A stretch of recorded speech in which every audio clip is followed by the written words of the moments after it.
تقی الدین کے اس قاصد نے سلطان ایوبی کی صورتحال تو بتا دی، لیکن سلیبیوں اور سوڈانیوں نے وہاں جو ایک اور محاذ کھول دیا تھا وہ نہ بتایا۔ غالباً اس کمانڈر کو معلوم نہ ہوگا۔ ایسے انکشافات بہت بعد میں ہوئے تھے۔ تقی الدین کی فوج 10-10 12-12 کی ٹولیوں میں بکھر کر لڑ رہی تھی۔ بعض علاقوں میں خانہ بدوشوں کے جھونپڑے اور خیمے بھی تھے، بعض جگہیں ہری بھری اور سرسبز بھی تھیں، اور بیشتر علاقے بنجر، ویران اور ریگستان تھے۔ ایک شام 3 چھاپہ مار مجاہدین واپس اپنے ایک سینئر کمانڈر کے پاس آئے۔ ان میں 2 زخمی تھے۔ انہوں نے سنایا کہ ان کی پارٹی میں 21 افراد تھے اور 22واں پارٹی کمانڈر تھا۔ دن کے وقت یہ پارٹی ایک جگہ چھپی ہوئی تھی۔ پارٹی کمانڈر ادھر ادھر اس طرح ٹہل رہا تھا جیسے پہرا دے رہا ہو یا کسی کی راہ دیکھ رہا ہو۔ ایک سوڈانی شتر سوار گزرا اور پارٹی کمانڈر کو دیکھ کر رک گیا۔ کمانڈر اس کے پاس گیا اور معلوم نہیں اس کے ساتھ کیا باتیں کیں۔ شتر سوار چلا گیا تو پارٹی کمانڈر نے اپنے 21 جانبازوں کو یہ خوشخبری سنائی کہ 2 میل دور ایک گاؤں ہے جہاں مسلمان رہتے ہیں۔ اس شتر سوار نے پارٹی کو اپنے گاؤں میں مدعو کیا ہے۔ رات کو گاؤں والے پارٹی کو اپنا مہمان رکھیں گے اور دشمن کی ایک جمعیت کی جگہ بھی بتائیں گے۔ تمام جانباز بہت خوش ہوئے۔ کھانا دانا ملنے کے علاوہ دشمن پر حملے کا موقع بھی مل رہا تھا۔ سورج غروب ہوتے ہی یہ سب اس گاؤں کی طرف چل دیے۔ وہاں جا کے دیکھا کہ صرف 3 جھونپڑے تھے، ادھر ادھر درخت تھے اور پانی بھی تھا۔ سپاہیوں کو جھونپڑوں کے باہر ڈیرے ڈالنے کو کہا گیا۔ پارٹی کمانڈر ایک جھونپڑے میں چلا گیا۔ باہر مشعلیں جلا دی گئیں اور سب کو کھانا دیا گیا۔ پارٹی کمانڈر نے کہا کہ سب سو جاؤ، حملے کے وقت انہیں جگا لیا جائے گا۔ تھکے ہوئے سپاہی سو گئے۔ یہ 3 جو واپس آئے ان میں سے ایک سو نہ سکا۔ اس کی آنکھ کھل گئی۔ اسے ایک جھونپڑے میں عورتوں کے کہکوں کی آوازیں سنائی دیں۔ اس نے جھانک کر دیکھا جھونپڑے میں پارٹی کمانڈر 2 نہایت حسین لڑکیوں کے ساتھ ہنس کھیل رہا تھا اور شراب چل رہی تھی۔ لڑکیاں صحرائی لباس میں تھیں لیکن صحرائی لگتی نہیں تھیں۔ اس سپاہی کو باہر کچھ دبی دبی آوازیں سنائی دیں۔ چاندنی میں اس نے دیکھا کہ بہت سے آدمی آ رہے تھے جن کے ہاتھوں میں برچھیاں اور تلواریں تھیں۔ سپاہی جھونپڑے کی اوٹ میں ہو گیا اور دیکھتا رہا کہ یہ کون لوگ ہیں۔ جھونپڑے میں کوئی داخل ہوا، اس کی آواز سنائی دی، کیوں بھائی کام کر دیں؟ پارٹی کمانڈر نے کہا، تم آ گئے، سب سوئے ہوئے ہیں، ختم کر دو، اور لڑکیوں کے کہکے سنائی دیے۔ وہ آدمی جو آ رہے تھے سوئی ہوئی پارٹی پر ٹوٹ پڑے۔ کچھ تو سوتے میں ختم ہو گئے اور جو جاگ اٹھے انہوں نے مقابلہ کیا۔ یہ سپاہی چھپا ہوا دیکھتا رہا۔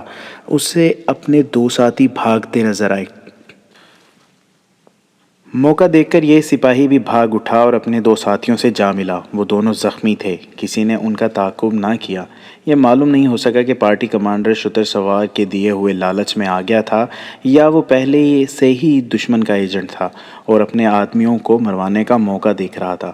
بہرحال یہ انکشاف ہوا کہ دشمن نے بکھرے ہوئے مسلمان دستوں کو ختم کرنے یا اپنے ہاتھ میں کرنے کے لیے لڑکیوں کو استعمال کرنا شروع کر دیا ہے۔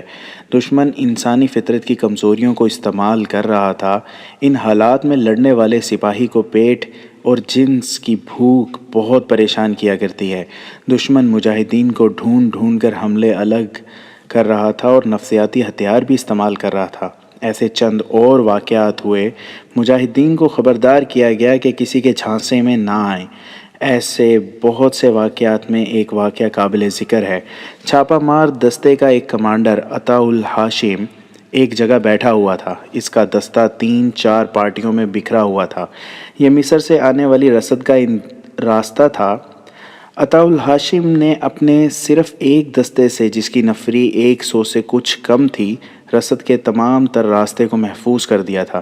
رسد پر چھاپا مارنے والے دشمن کا اس نے بہت نقصان کیا تھا۔ اس کے جانباز اچانک جھپٹ پڑے تھے۔ سوڈانیوں نے انہیں ختم کرنے کے بہت جتن کیے لیکن 5-6 جانبازوں کو شہید کرنے کے سوا کوئی کامیابی حاصل نہ کر سکے۔ عطا الہاشم ٹیلوں میں ڈھکی ہوئی ایک جگہ پر بیٹھا تھا۔ اس کے ساتھ 6-7 جانباز تھے۔ یہ اس نے ہیڈ کوارٹر بنا رکھا تھا۔ اسے صحرائی خانہ بدوشوں کے لباس میں دو لڑکیاں ایک ادھیڑ عمر آدمی کے ساتھ نظر آئیں۔ عطا الہاشم کو دیکھ کر تینوں اس کے پاس آ گئے۔ لڑکیاں سوڈانی معلوم ہوتی تھیں، لیکن انہوں نے جو لباس پہن رکھا تھا وہ بہروپ لگتا تھا۔ ان کے چہروں پر گرد تھی، چہرے اداس تھے اور تھکن بھی معلوم ہوتی تھی۔ لڑکیاں ادھیڑ عمر آدمی کے پیچھے ہو گئیں۔ یہ جھجک اور شرم کا اظہار تھا۔ اس آدمی نے کچھ مصری اور کچھ سوڈانی زبان میں کہا کہ وہ مسلمان ہیں اور یہ دونوں اس کی بیٹیاں ہیں، وہ بھوک سے مر رہے ہیں۔ اس نے کھانے کے لیے کچھ مانگا۔ عطا الہاشم سوڈان کی زبان جانتا تھا۔ مکے میں کمانڈو کارروائیوں کی کامیابی کے لیے اس نے سوڈانی زبان سیکھی تھی۔ اس کے پاس خوراک کی کمی نہیں تھی، وہ رسد کا محافظ تھا۔ 2-3 بار رسد گزری تھی، جس میں سے اس نے اپنے دستے کے لیے بہت سارا راشن پانی اپنے پاس رکھ لیا تھا۔ اس نے ان تینوں کو کھانا دیا اور پوچھا کہ وہ کہاں سے آئے ہیں اور کہاں جا رہے ہیں۔ اس آدمی نے کسی گاؤں کا نام لے کر کہا کہ ان کا گاؤں جنگ کی زد میں آ گیا ہے۔ کبھی سوڈانی آ جاتے تھے تو کبھی مسلمان، دونوں گھر میں کھانے کی کوئی چیز نہیں چھوڑتے تھے۔ وہ ان لڑکیوں کو فوجیوں سے چھپاتا پھرتا تھا۔ آخر تنگ آ کر گھر سے نکل کھڑا ہوا۔ وہ لڑکیوں کی عزت بچانا چاہتا تھا۔ اس نے بتایا کہ چونکہ وہ مسلمان ہے اس لیے اس کوشش میں ہے کہ مصر چلا جائے، مگر ممکن نظر نہیں آتا۔ اس نے عطا الہاشم سے کہا کہ وہ انہیں مصر پہنچا دے۔ اس کے ساتھ ہی اس نے پوچھا، تم لوگ اس جگہ کب تک رہو گے؟ جب تک رہوں تم تینوں کو اپنے ساتھ رکھوں گا، عطا الہاشم نے جواب دیا۔ آپ ان دونوں لڑکیوں کو اپنی پناہ میں لے لیں۔ ادھیڑ عمر آدمی نے کہا، میں چلا جاتا ہوں، میں یہ دیکھ کر حیران ہو رہی ہوں کہ آپ کی زندگی کتنی دشوار ہے۔ ایک لڑکی نے معصوم لہجے میں کہا اور پوچھا، آپ کو اپنا گھر اور اپنے بیوی بچے یاد نہیں آتے؟ سب یاد آتے ہیں، عطا الہاشم نے جواب دیا، لیکن میں اپنے فرض کو نہیں بھول سکتا۔ یوں معلوم ہوتا تھا جیسے کھانا کھا کر پانی پی کر ان کے جسموں میں نئی جان اور نئی روح پیدا ہو گئی ہو۔ ایک لڑکی تو خاموش رہی، دوسری کی زبان رواں ہو گئی۔ اس نے جتنی بھی باتیں کیں ان میں عطا الہاشم اور اس کے جانبازوں کے لیے ہمدردی تھی۔ اس نے یہ بھی کہا کہ آپ لوگ وطن سے اتنی دور آ کر اپنی جانیں کیوں ضائع کرتے ہیں؟ عطا الہاشم اٹھ کھڑا ہوا۔ اس نے تینوں کو اٹھایا اور اپنے آدمیوں کو بلایا۔ انہیں کہا کہ اس سوڈانی کے پاؤں رسیوں سے باندھ کر میرے گھوڑے کے پیچھے باندھ دو۔ انہوں نے اسے گرا کر پاؤں باندھ دیے اور گھوڑا کھول لائے۔ رسی کا ایک سرا گھوڑے کی زین کے ساتھ باندھ دیا۔ عطا الہاشم نے ایک سپاہی سے کہا کہ گھوڑے پر سوار ہو جائے۔ وہ سوار ہو گیا۔ عطا الہاشم نے لڑکیوں کو اکٹھا کھڑا کر کے 2 تیر انداز بلائے۔ انہیں کہا کہ میرے اشارے پر لڑکیوں کی آنکھوں کے درمیان ایک ایک تیر چلا دیں اور گھڑ سوار گھوڑے کو ایڑ لگا دے۔ گھوڑے کے پیچھے سوڈانی بندھا ہوا زمین پر پڑا تھا۔ اسے معلوم تھا کہ گھوڑا دوڑے گا تو اس کا کیا حشر ہوگا۔ تیر اندازوں نے ایک ایک تیر کمانوں میں ڈال لیا اور گھوڑا سوار نے باگیں تھام لیں۔ عطا الہاشم نے سوڈانی لڑکیوں اور آدمی سے کہا، میں تم تینوں کو صرف ایک بار کہوں گا کہ اپنی اصلیت بتا دو۔ جس مقصد کے لیے آئے ہو صاف بتا دو، ورنہ اپنے انجام کے لیے تیار ہو جاؤ۔ خاموشی طاری ہو گئی۔ لڑکیوں نے گھوڑے کے پیچھے بندھے ہوئے اپنے ساتھی کو دیکھا، وہ بھی خاموش تھا۔ انہوں نے آنکھوں ہی آنکھوں میں آپس میں مشورہ کر لیا۔ سوڈانی نے کہا کہ اپنا آپ ظاہر کر دے گا۔ عطا الہاشم اس کے پاس بیٹھ گیا اور کہا کہ وہ سچ بولے گا تو اسے کھولا جائے گا۔ اس آدمی نے کہا، او پتھر دل انسان، تیرے پاس اتنی خوبصورت لڑکیاں لایا ہوں اور تو انہیں تیروں کا نشانہ بنا رہا ہے۔ انہیں اپنے پاس رکھ اور اپنے دستے کو سمیٹ کر یہاں سے چلا جا۔ اگر یہ قیمت تھوڑی ہے تو اپنی قیمت بتا۔ سونے کے سکے مانگ، کچھ اور مانگ، شام سے پہلے لا دوں گا۔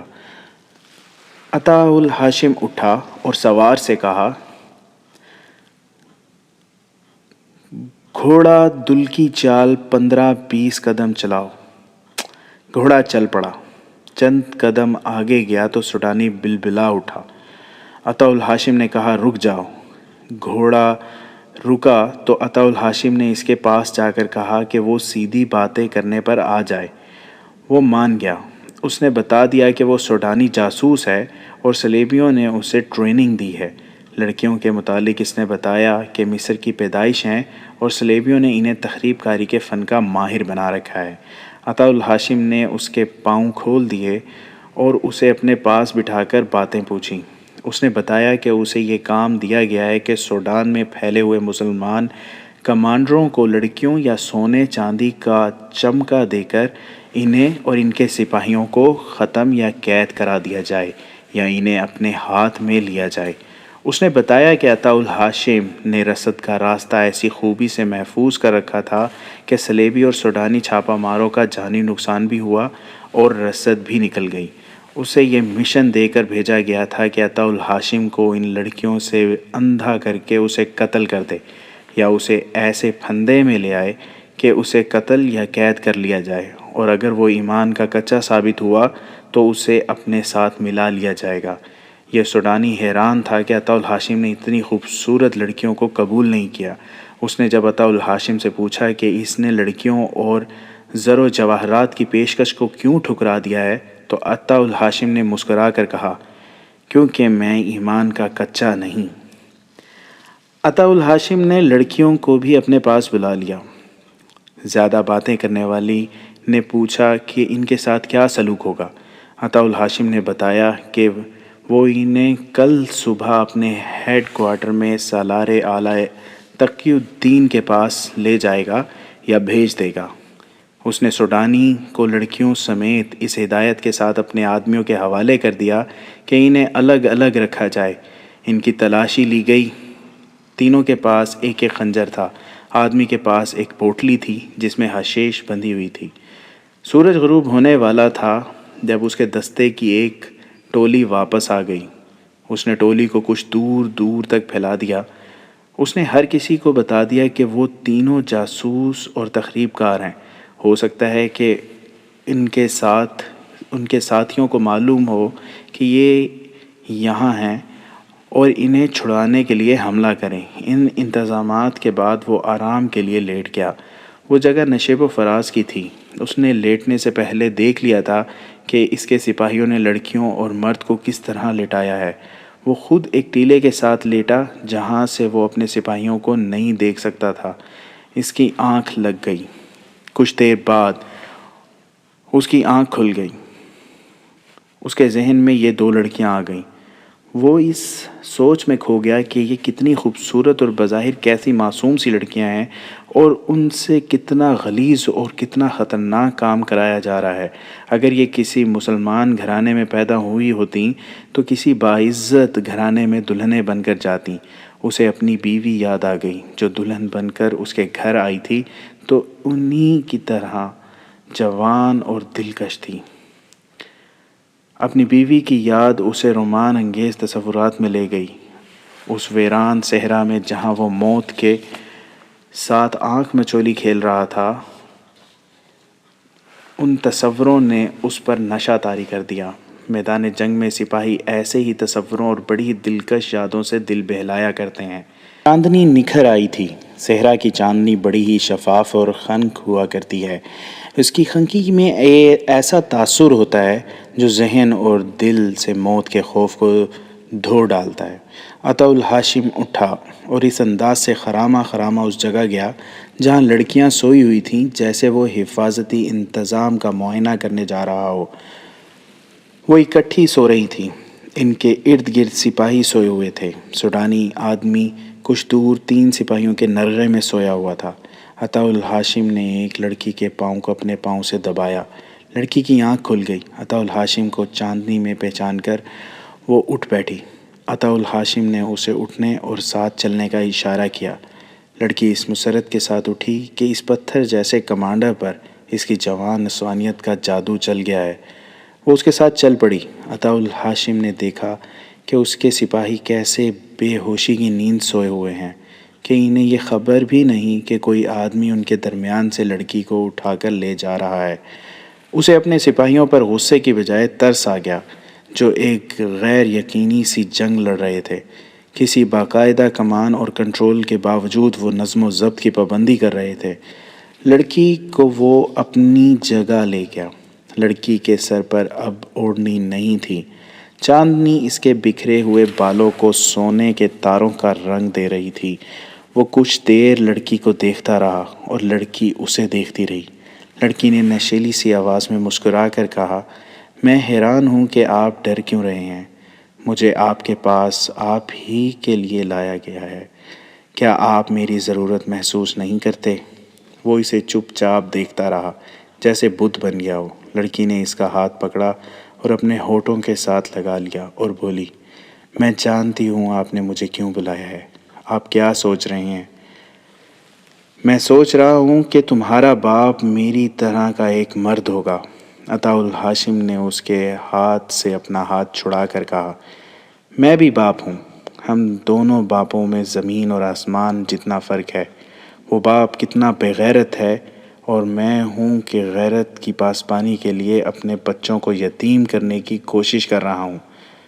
میرا کوئی باپ نہیں، لڑکی نے کہا۔ دیکھا ہوگا، اس کی صورت یاد نہیں۔ مر گیا تھا، یہ بھی یاد نہیں۔ اور ماں؟ کچھ بھی یاد نہیں، لڑکی نے کہا۔ یہ بھی یاد نہیں کہ میں کسی گھر میں پیدا ہوئی تھی یا کسی خانہ بدوش کے خیمے میں تھی۔ مگر یہ وقت ایسی بے مزہ باتیں کرنے کا نہیں۔ ہم سپاہی یادوں سے مزے حاصل کیا کرتے ہیں، عطا الہاشم نے کہا۔ میں چاہتا ہوں کہ تمہارے ذہن میں بھی تمہارے ماضی کی چند ایک یادیں تازہ کر دوں۔ میں بجائے خود ایک حسین یاد ہوں، لڑکی نے کہا۔ جس کے ساتھ تھوڑا سا وقت گزار جاتی ہوں وہ ہمیشہ یاد رکھتا ہے۔ میری اپنی کوئی یاد نہیں۔ اپنے آپ کو حسین نہیں، ایک غلیظ یاد کہو، عطا الہاشم نے کہا۔ مجھے تمہارے جسم سے صلیبیوں کے، سوڈانیوں کے، مسلمانوں کے اور بڑے ہی غلیظ انسانوں کے گناہوں کی بو آ رہی ہے۔ تم میرے قریب آؤ گی تو مجھے متلی آ جائے گی۔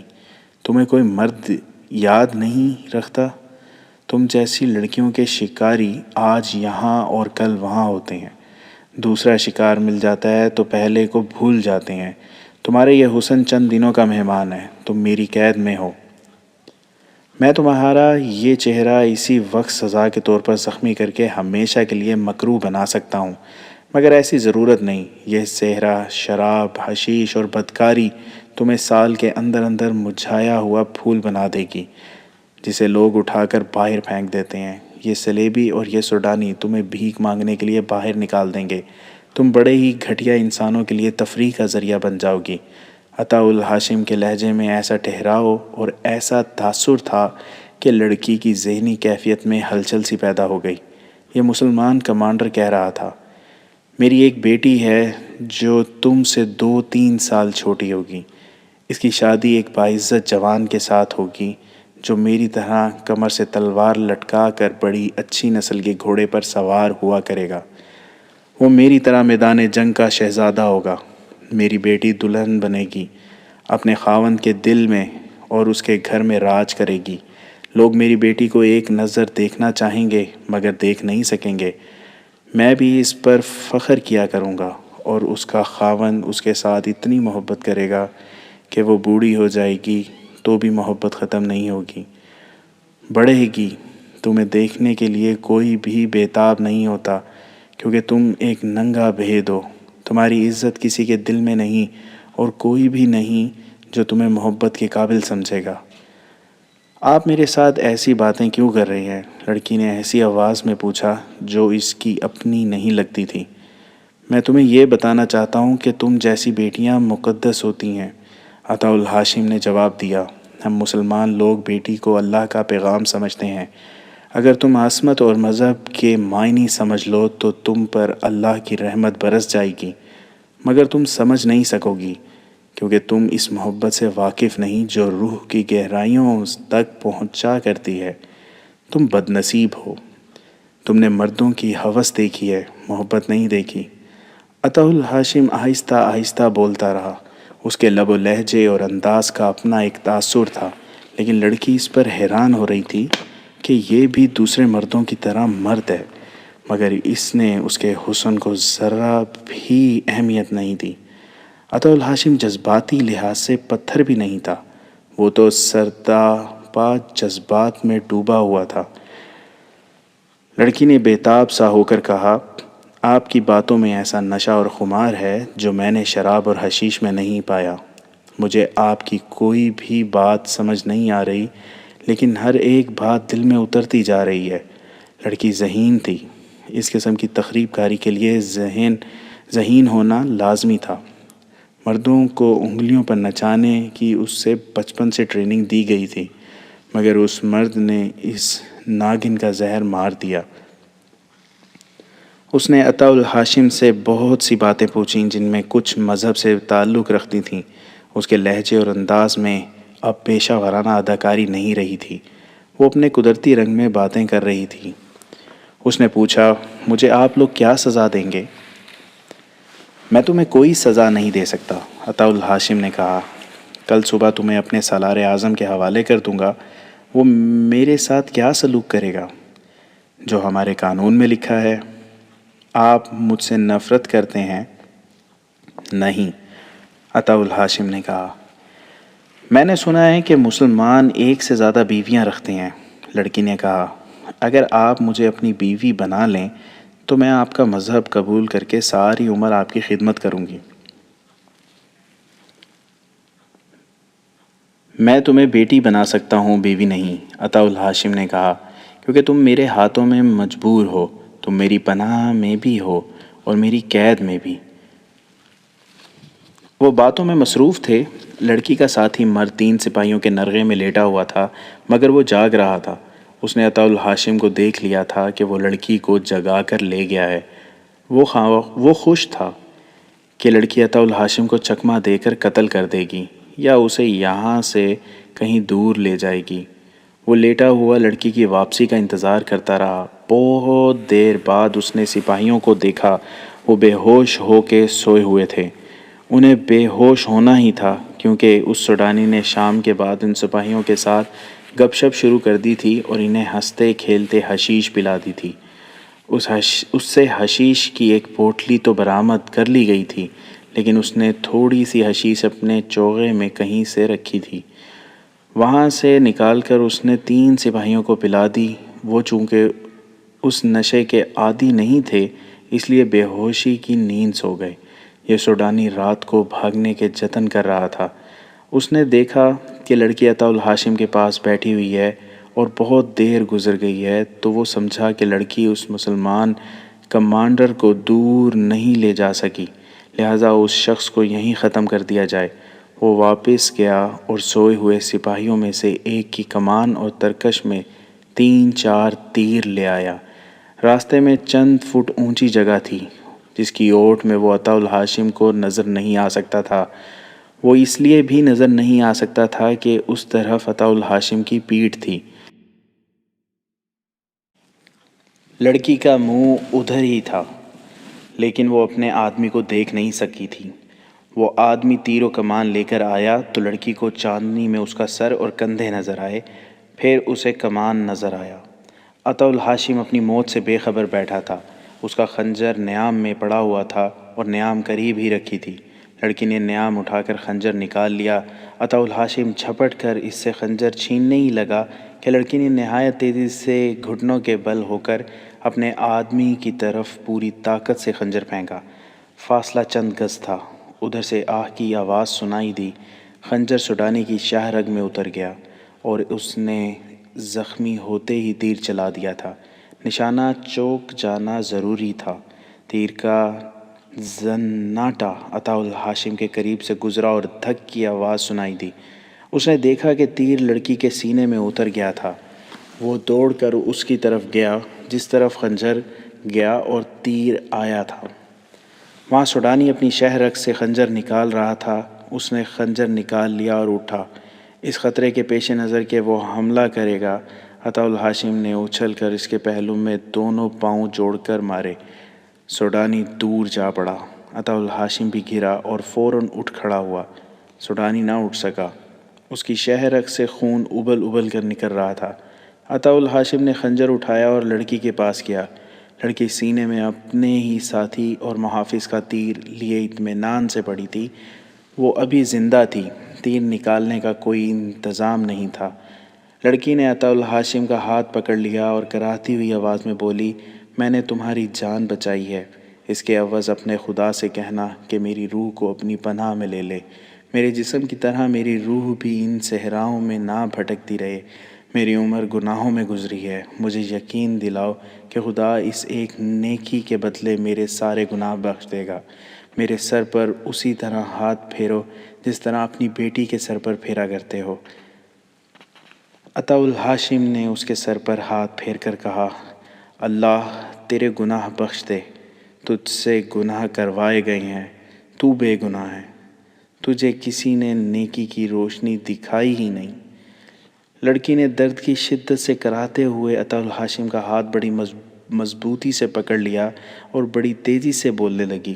اس نے کہا، یہاں سے 3 کوس دور سوڈانیوں کا ایک اڈا ہے، وہ لوگ آپ سب کو ختم کرنا چاہتے ہیں، اور غور سے سنو، آپ کی فوج اتنی زیادہ پھیل گئی ہے کہ اس کی قسمت میں اب موت یا قید ہے۔ آپ کے ہر ایک کمانڈر اور ہر ایک ٹولی کے پیچھے مجھ جیسی لڑکیاں یا مرد لگے ہوئے ہیں۔ میں اس لڑکی کے ساتھ آپ کے 4 کمانڈروں کو پھانس کر ختم کرا چکی ہوں۔ مصر کی فکر کرو، صلیبیوں نے وہاں بڑے ہی خطرناک اور خوبصورت جال بچھا دیے ہیں۔ آپ کی قوم اور فوج میں ایسے مسلمان حاکم موجود ہیں جو صلیبیوں کے تنخواہ دار جاسوس اور ان کے وفادار ہیں۔ انہیں مجھ جیسی لڑکیاں اور بے پناہ دولت دی جا رہی ہے۔ مصر کو بچاؤ، سوڈان سے نکل جاؤ، اپنے غداروں کو پکڑو۔ میں کسی کا نام نہیں جانتی، جو معلوم تھا بتا دیا ہے۔ آپ پہلے مرد ہیں جس نے مجھے بیٹی کہا ہے۔ آپ نے مجھے باپ کا پیار دیا ہے۔ میں اس کا معاوضہ یہی دے سکتی ہوں کہ آپ کو خطروں سے آگاہ کر دوں۔ اپنے بکھرے ہوئے دستوں کو اکٹھا کر لو اور حملہ روکنے کے لیے تیار ہو جاؤ۔ 2-3 دنوں میں آپ پر حملہ ہوگا۔ فاطمیوں اور فدائیوں سے بچو۔ انہوں نے مصر میں بہت سے ایسے حاکموں کے قتل کا منصوبہ تیار کر لیا ہے جو صلاح الدین ایوبی اور اپنی قوم کے وفادار ہیں۔ لڑکی کی آواز ڈوبتی۔ صبح طلوع ہوئی تو عطا الہاشم دونوں لاشوں اور زندہ لڑکی کو ساتھ لے کر تقی الدین کے پاس چلا گیا۔ اسے سارا واقعہ سنایا اور لڑکی کی آخری باتیں بھی سنائیں۔ تقی الدین پہلے ہی پریشان تھا، وہ سٹ پٹا اٹھا۔ اس نے کہا، اپنے بھائی کی اجازت اور ہدایت کے بغیر میں پسپا نہیں ہونا چاہتا۔ میں نے ایک ذمہ دار ذہین کمانڈر کو کرک بھیجا ہے، اس کی واپسی تک ثابت قدم رہو۔ سلطان ایوبی نے قاصد کمانڈر کی بیان کی ہوئی جنگی صورتحال پر غور کیا تو اپنے مشیروں کو بلا کر انہیں بھی تفصیل سنائی۔ اس نے کہا، بکھری ہوئی فوج کو یکجا کر کے پیچھے ہٹانا آسان کام نہیں، دشمن انہیں یکجا نہیں ہونے دے گا۔ پسپائی سے اس کی فوج کے جذبے پر بھی برا اثر پڑے گا، جو مصر میں ہے اور جو یہاں میرے ساتھ ہے، اور قوم کا دل ٹوٹ جائے گا، مگر حقائق سے فرار بھی ممکن نہیں۔ اپنے آپ کو فریب دینا بھی خطرناک ہے۔ حقائق کا تقاضا یہ ہے کہ تقی الدین اپنی فوج کو واپس لے آئے۔ ہم اسے کمک نہیں دے سکتے، ہم کرک کا محاصرہ اٹھا کر اس کی مدد کو نہیں پہنچ سکتے۔ میرے بھائی نے بہت بڑی غلطی کی ہے، بڑی قیمتی فوج ضائع ہو رہی ہے۔ یہ ذاتی وقار کا مسئلہ نہیں بننا چاہیے، ایک اعلیٰ حکام نے کہا۔ ہمیں سوڈان کی جنگ سے دستبردار ہونے کا فیصلہ کرنا چاہیے۔ قائدین اور حکام کے غلط فیصلوں سے فوج بدنام ہو رہی ہے۔ ہمیں قوم کو صاف الفاظ میں بتا دینا چاہیے کہ سوڈان میں ہماری ناکامی کی ذمہ داری فوج پر عائد نہیں ہوتی۔ بلا شبہ یہ میرے بھائی کی غلطی ہے، سلطان ایوبی نے کہا، اور یہ میری غلطی بھی ہے کہ میں نے تقی الدین کو اجازت دی تھی کہ حالات کے مطابق اور جو کارروائی مناسب سمجھے مجھ سے پوچھے بغیر کر گزرے۔ اس نے اتنی بڑی کارروائی حقائق کا جائزہ لیے بغیر کر دی اور اپنے آپ کو دشمن کے رحم و کرم پر چھوڑ دیا۔ میں اپنی اور اپنے بھائی کی لغزشوں کو اپنی قوم سے اور نور الدین زنگی سے چھپاؤں گا نہیں۔ میں تاریخ کو دھوکہ نہیں دوں گا۔ میں اپنے کاغذات میں تحریر کراؤں گا کہ اس شکست کی ذمہ دار فوج نہیں، ہم تھے، ورنہ ہماری تاریخ کو آنے والے حکمران ہمیشہ دھوکہ دیں گے۔ میں سلطنت اسلامیہ کے آنے والے حکمرانوں کے لیے یہ مثال قائم کرنا چاہتا ہوں کہ وہ اپنی لغزشوں پر پردہ ڈال کر بے گناہوں کو تاریخ میں ذلیل نہ کریں۔ یہ ایسی غلطی اور ایسا فریب ہے جو کرۂ ارض پر اسلام کو پھیلنے کی بجائے سکڑنے پر مجبور کرے گا۔ سلطان ایوبی کا چہرہ لال ہو گیا، اس کی آواز کانپنے لگی، یوں معلوم ہوتا تھا جیسے وہ اپنی زبان سے پسپائی کا لفظ کہنا نہیں چاہتا۔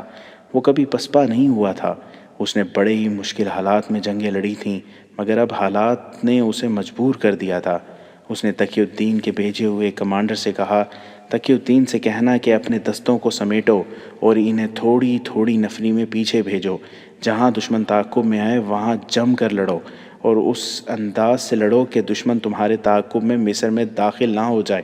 دستے جو مصر میں پہنچ جائیں انہیں اکٹھا رہنے کا حکم دو تاکہ مصر پر دشمن حملہ کرے تو اسے روک سکو۔ محفوظ پسپائی کے لیے چھاپا ماروں کو استعمال کرو۔ کسی دستے کو دشمن کے گھیرے میں چھوڑ کر نہ آنا۔ میں پسپائی بڑی مشکل سے برداشت کر رہا ہوں۔ میں یہ خبر برداشت نہیں کر سکوں گا کہ تمہارے کسی دستے نے ہتھیار ڈال دیے ہیں۔ پسپائی آسان نہیں ہوتی، پیش قدمی کی نسبت محفوظ اور باعزت پسپائی بہت مشکل ہے۔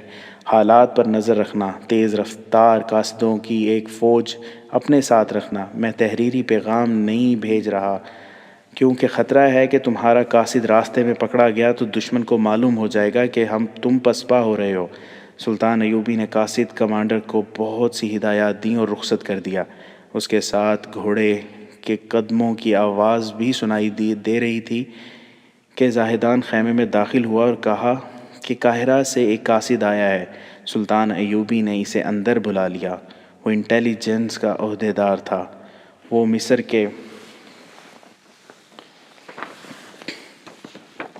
کے اندرونی حالات کے متعلق حوصلہ شکن خبر لایا تھا۔ اس نے بتایا کہ وہاں دشمن کی تخریب کاری بڑھتی جا رہی ہے۔ علی بن سفیان اپنے پورے محکمے کے ساتھ شب و روز مصروف رہتا ہے۔ حالات ایسے ہو گئے ہیں کہ سلطان ایوبی کے چہرے کا رنگ ایک بار تو اڑ ہی گیا۔ اگر صرف مصر کا غم ہوتا تو وہ پرواہ نہ کرتا۔ اس نے مصر کو بڑے ہی خطرناک حالات سے بچایا تھا۔ صلیبیوں اور فاطمیوں کی تخریب کاری کی بڑی کاری ضربیں بیکار کی تھیں۔ سمندر کی طرف سے صلیبیوں کا بڑا ہی شدید حملہ روکا تھا۔ خلیفہ تک کو معزول کر کے نتائج کا سامنا دلیری اور کامیابی سے کیا تھا، مگر اب کرک کو محاصرے میں لے کر وہ وہاں پا بجولاں ہو گیا تھا۔ وہاں سے اس کی غیر حاضری میدان جنگ کا پانسا اس کے خلاف پلٹ سکتی تھی۔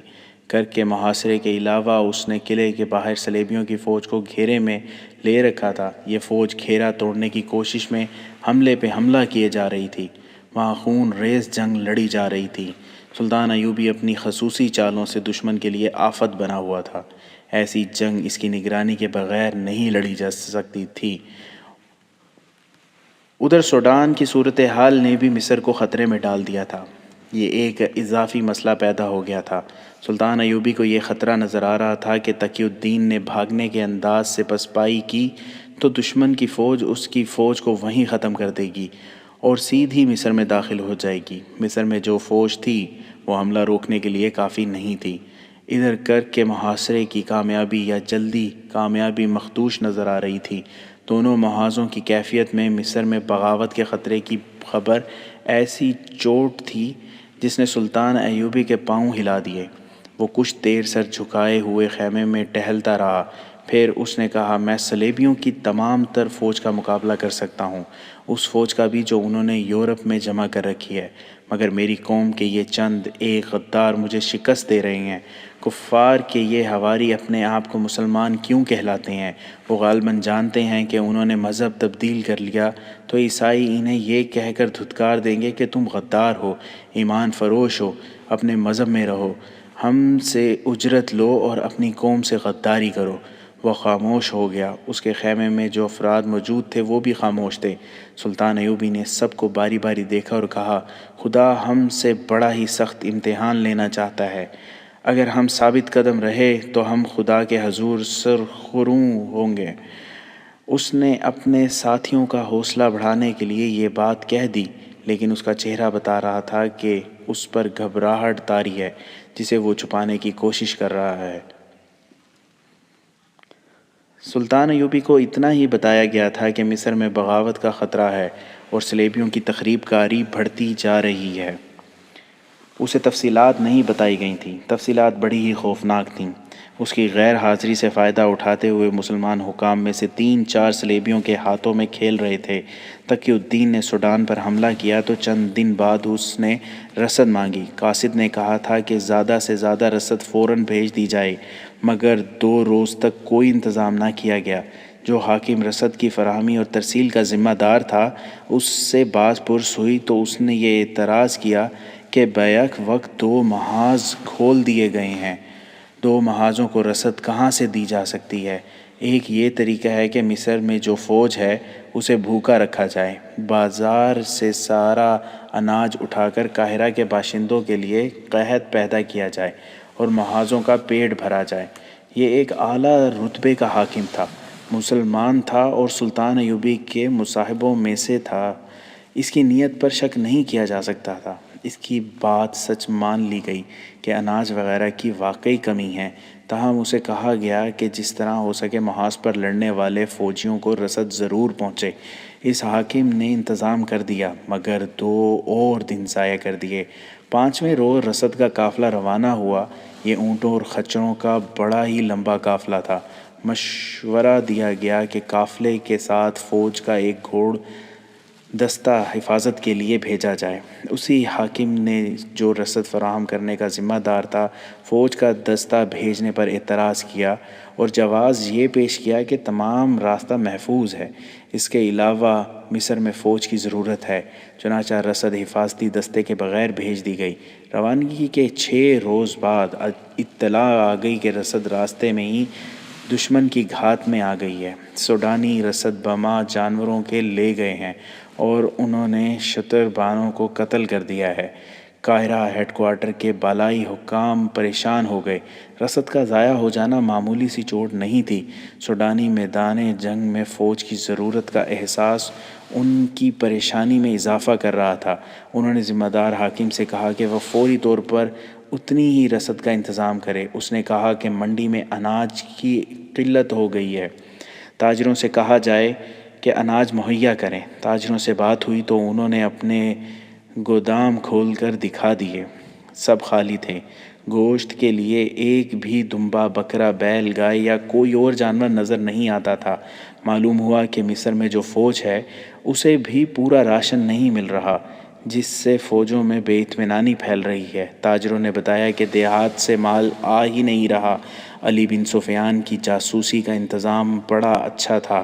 یہ انکشاف جلدی ہو گیا کہ باہر کے لوگ دیہات میں آتے ہیں اور وہ اناج اور بکرے وغیرہ منڈی کی نسبت زیادہ دام دے کر خرید لے جاتے ہیں۔ اس کا مطلب یہ تھا کہ اناج وغیرہ ملک سے باہر جا رہا ہے۔ تب سب کو یاد آیا کہ 3-4 سال قبل سلطان ایوبی نے مصر کی پہلی فوج کو، جس میں سوڈانی باشندوں کی اکثریت تھی، بغاوت کے جرم میں توڑ کر اس کے افسروں اور سپاہیوں کو سرحد کے ساتھ ساتھ قابل کاشت اراضی دے کر کاشتکار بنا دیا تھا۔ وہ لوگ اب مصری حکومت کو اور منڈیوں کو اناج دیتے ہی نہیں تھے۔ یہ سوڈان پر حملے کا رد عمل تھا۔ یہ انقلاب 6-7 دنوں میں آ گیا تھا۔ اناج کی فراہمی کا کام فوج کو سونپا گیا۔ دن رات کی بھاگ دوڑ سے تھوڑا سا بالائی حکام کے لیے رسد کا مسئلہ بہت ٹیڑھا ہو گیا۔ اس سے پہلے ایسی قلت کبھی نہیں ہوئی تھی۔ انہیں یہ ڈر بھی تھا کہ سلطان ایوبی نے رسد مانگ لی تو کیا جواب دیں گے۔ سلطان ایوبی کبھی بھی تسلیم نہیں کرے گا کہ مصر میں اناج کا قحط پیدا ہو گیا ہے۔ اس مسئلے کا حل تلاش کرنے کے لیے 3 حکام کی ایک کمیٹی بنائی گئی۔ ان میں انتظامیہ کے بڑے عہدے کا ایک حاکم سلیم الادریس بھی تھا۔ اس دور کی غیر مطبوعہ تحریروں کے مطابق الادریس اس کمیٹی کا سربراہ تھا۔ دوسرے 2 اس سے ایک ہی درجہ کم عہدے کے غیر فوجی یعنی شہری انتظامیہ کے حاکم تھے۔ رات کے وقت یہ تینوں پہلے اجلاس میں بیٹھے تو 2 نے الادریس سے کہا کہ سلطان ایوبی نے 2 محاذ کھول کر سخت غلطی کی ہے اور تقی الدین ہاری ہوئی جنگ لڑ رہا ہے۔ فلسطین مسلمانوں کی سرزمین ہے، الادریس نے کہا، وہاں سے صلیبیوں کو نکالنا ضروری ہے۔ وہاں مسلمان کیڑے مکوڑوں کی سی زندگی بسر کر رہے ہیں۔ وہاں مسلمان مستورات کی عزت محفوظ نہیں، مسجدیں استبل بن گئی ہیں۔ یہ سب بہتان ہیں، ایک نے کہا۔ کیا آپ نے اپنی آنکھوں سے دیکھا ہے کہ صلیبی مسلمانوں پر ظلم و تشدد کر رہے ہیں؟ میں ایک کھلی حقیقت بیان کر رہا ہوں، سلیم الادریس نے کہا۔ ہم سے حقیقت چھپائی جا رہی ہے، دوسرے نے کہا۔ صلاح الدین ایوبی قابل قدر شخصیت ہے، لیکن آپس میں سچ بات کرنے سے ہمیں ڈرنا نہیں چاہیے۔ ایوبی کو ملک گیری کی ہوس چین سے بیٹھنے نہیں دے رہی۔ وہ ایوبی خاندان کو شاہی خاندان بنانا چاہتا ہے۔ صلیبیوں کی فوج ایک طوفان ہے، ہم اس کا مقابلہ نہیں کر سکتے۔ اگر صلیبی ہمارے دشمن ہوتے تو وہ فلسطین کی بجائے مصر پر قبضہ کرتے۔ ان کے پاس اتنی زیادہ فوج ہے کہ ہماری اس چھوٹی سی فوج کو اب تک کچل چکے ہوتے۔ وہ ہمارے نہیں، صلاح الدین ایوبی کے دشمن ہیں۔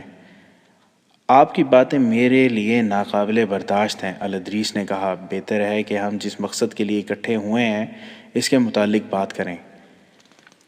یہ باتیں میرے لیے بھی ناقابل برداشت ہیں، ایک نے کہا، لیکن ایک آدمی کی خواہشات پر ہمیں پوری قوم کے مفاد کو قربان نہیں کرنا چاہیے۔ آپ دونوں محاذوں کے لیے رسد کی بات کرنا چاہتے ہیں۔ رسد کی حالت آپ نے دیکھ لی ہے کہ نہیں مل رہی۔ سوڈان کا محاذ ٹوٹ رہا ہے۔ میں نے یہ سوچا ہے کہ ہم اس محاذ کی رسد روک لیں۔ اس سے یہ فائدہ ہوگا کہ تقی الدین پیچھے ہٹ جائے گا اور فوج مرنے سے بچ جائے گی۔ یہ بھی ہو سکتا ہے کہ ہم رسد نہ بھیجیں تو تقی الدین مجبوری کے عالم میں گھیرے میں آ جائے، الادریس نے کہا۔ ایسا بھی ہو سکتا ہے کہ ہماری فوج دشمن کے آگے ہتھیار ڈال دے ہتھیار، اس نے کہا۔ ہم شکست کا الزام فوج کے سر پر تھوپ دیں گے۔ آپ کیا سوچ کر یہ باتیں کر رہے ہیں؟ سلیم الادریس نے پوچھا۔ میری سوچ بڑی صاف ہے، اس نے جواب دیا۔ صلاح الدین ایوبی ہم پر فوجی حکومت ٹھونسنا چاہتا ہے۔ وہ صلیبیوں سے مسلسل محاذ آرائی کے لیے قوم کو بتانا چاہتا ہے کہ قوم کی سلامتی کی ضامن صرف فوج ہے اور قوم کی قسمت فوج کے ہاتھ میں ہے۔ اگر ایوبی امن پسند ہوتا تو صلیبیوں اور سوڈانیوں کے ساتھ جنگ نہ کرنے اور صلح جوئی سے رہنے کا معاہدہ کر لیتا۔ الادریس سٹ پٹا اٹھا۔ وہ سلطان ایوبی کے خلاف اور صلیبیوں کی حمایت میں کوئی بات سننا نہیں چاہتا تھا۔ اجلاس میں گرما گرمی ہو گئی۔ کمیٹی کے 2 ممبر اسے بات میں نہیں کرنے دے رہے تھے۔ اس نے آخر تنگ آ کر کہا، میں اجلاس برخاست کرتا ہوں۔ کل ہی میں آپ کی رائے اور تجاویز قلم بند کر کے محاذ پر امیر مصر کو بھیج دوں گا۔ وہ غصے میں اٹھ کھڑا ہوا۔ ایک ممبر وہاں سے چلا گیا۔ دوسرا، جس کا نام ارسلان تھا، الادریس کے ساتھ رہا۔ ارسلان کا شجرہ نسب سوڈانیوں سے ملتا تھا۔ اس نے الادریس سے کہا، آپ شخصیت پرست اور جذباتی مسلمان ہیں۔ میں نے حقیقت بیان کی اور آپ ناراض ہو گئے۔ میں اب آپ کو یہ مشورہ دیتا ہوں کہ میرے خلاف صلاح الدین ایوبی کو کچھ نہ لکھنا، آپ کے لیے اچھا نہ ہوگا۔ اس کے لہجے میں چیلنج اور دھمکی تھی۔ الادریس نے اس کی طرف سوالیہ نگاہوں سے دیکھا تو ارسلان نے کہا، اگر آپ پسند فرمائیں تو میں آپ کے ساتھ علیحدگی میں بات کروں گا۔ یہیں کر لو، الادریس نے کہا۔ میرے گھر چلیں، ارسلان نے کہا۔ کھانا میرے ساتھ کھائیں، مگر یہ خیال رکھیں کہ یہ ملاقات ایک راز ہوگی۔ الادریس اس کے ساتھ اس کے گھر چلا گیا۔ اندر گیا تو اسے یوں لگا جیسے کسی بادشاہ کے محل میں آ گیا ہو۔ ارسلان اتنی زیادہ اونچی حیثیت کا حاکم نہیں تھا۔ دونوں کمرے میں بیٹھے ہی تھے کہ ایک خوبصورت لڑکی نہایت خوبصورت سراہی اور چاندی کے 2 پیالے چاندی کے گول تھال میں رکھے ہوئے اندر آئی اور ان کے آگے رکھ دیا۔ الادریس نے بو سے جان لیا کہ یہ شراب ہے۔ اس نے پوچھا، ارسلان تم مسلمان ہو اور شراب پیتے ہو؟ ارسلان مسکرا دیا اور بولا، ایک گھونٹ پی لیں، آپ اس حقیقت کو سمجھ جائیں گے جو میں آپ کو سمجھانا چاہتا ہوں۔ 2 سوڈانی حبشی اندر آئے۔ ان کے ہاتھوں میں چمکتی ہوئی تشتریوں میں کھانا تھا۔ کھانا لگ چکا تو الادریس حیرت سے ارسلان کو دیکھنے لگا۔ ارسلان نے کہا، حیران نہ ہو محترم الادریس، یہ شان و شوکت آپ کو بھی مل سکتی ہے۔ میں بھی آپ کی طرح پارسا ہوا کرتا تھا، مگر اب اس طرح کی 2 لڑکیوں میرے گھر میں ہیں۔ دمشق اور بغداد کے امیروں اور وزیروں کے گھروں میں جا کر دیکھو، انہوں نے اس طرح کی حسین اور جوان لڑکیوں سے حرم بھر رکھے ہیں۔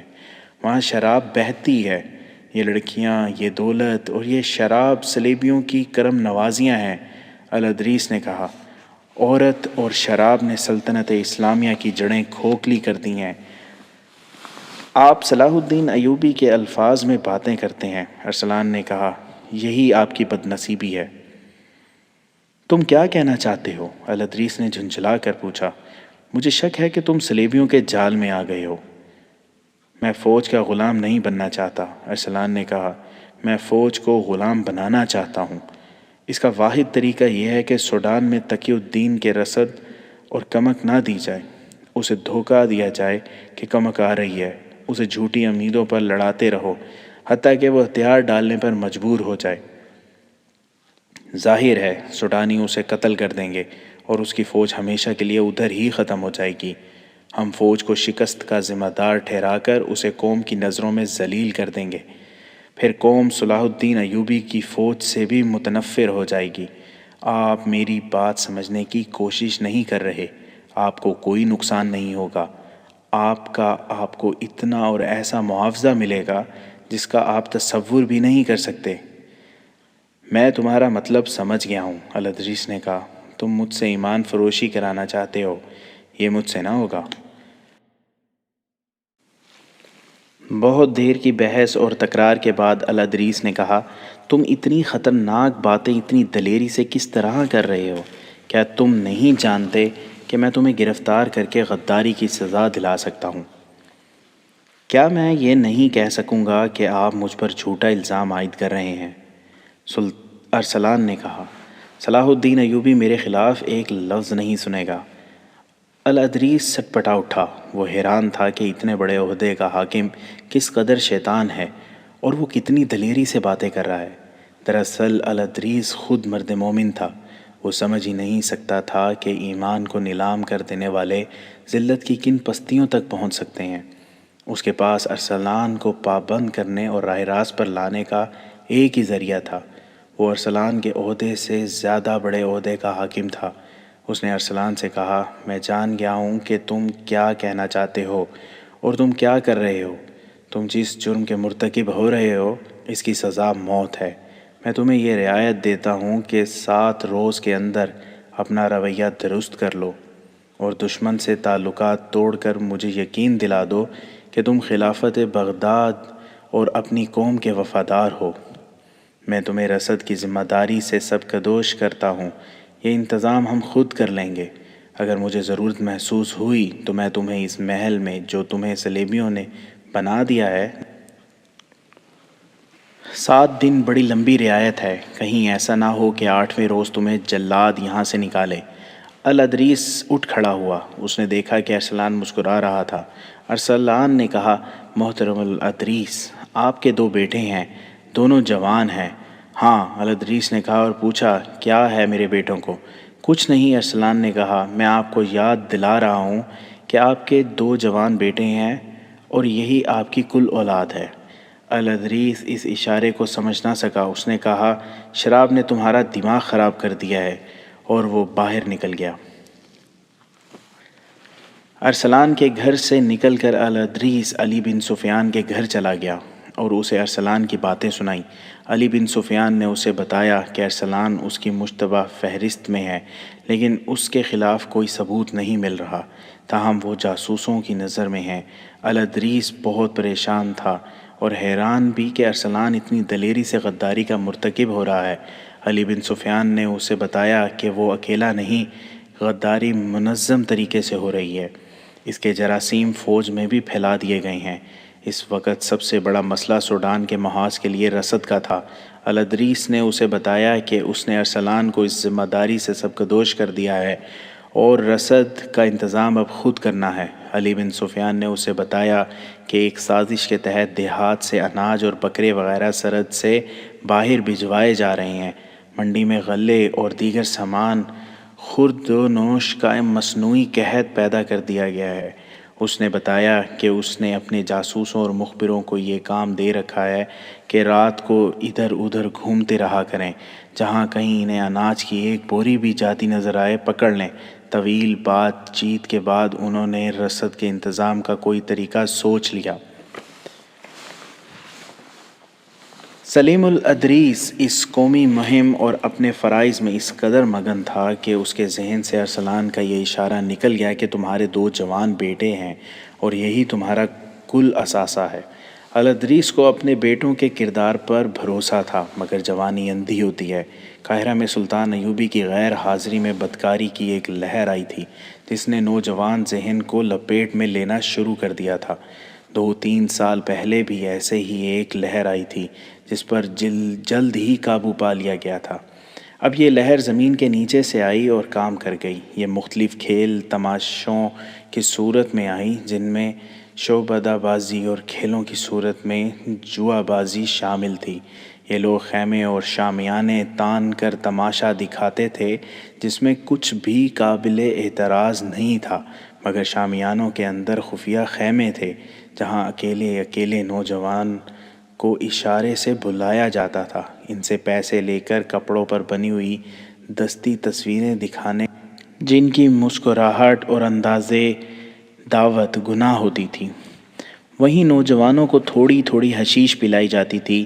یہ شرمناک اور خطرناک سلسلہ زمین کے اوپر چل رہا تھا، مگر اسے پکڑ کوئی نہیں سکتا تھا۔ وجہ یہ تھی کہ جو کوئی یہ تصویریں دیکھ کر یا حشیش کا ذائقہ چکھ کر آتا تھا، وہ اپنے گناہ کو چھپائے رکھتا تھا۔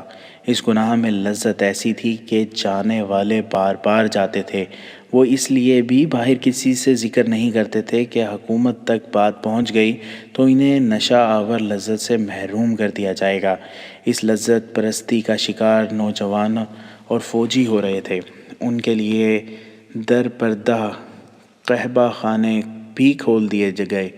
کردار کشی کی یہ مہم کس قدر کامیاب تھی، اس کا جواب کر کے قلعے میں صلیبیوں کی انٹیلیجنس اور نفسیاتی جنگ کا ماہر ہرمن نصرات ہرمن اپنے حکمرانوں کو ان الفاظ میں دے رہا تھا: اسپین کے مصوروں نے جو تصویریں بنائی ہیں، یہ لوہے کے بنے ہوئے مردوں کو بھی مٹی کے بت بنا دیتی ہیں۔ اس نے ایک مرد اور ایک عورت کی ایک فاحش تصویر حاضرین کو دکھائی۔ یہ بڑے سائز کی تصویر تھی جو پرش سے دلکش رنگوں میں بنائی گئی تھی۔ صلیبی حکمرانوں نے تصویر دیکھ کر ایک دوسرے کے ساتھ ننگے مذاق شروع کر دیے۔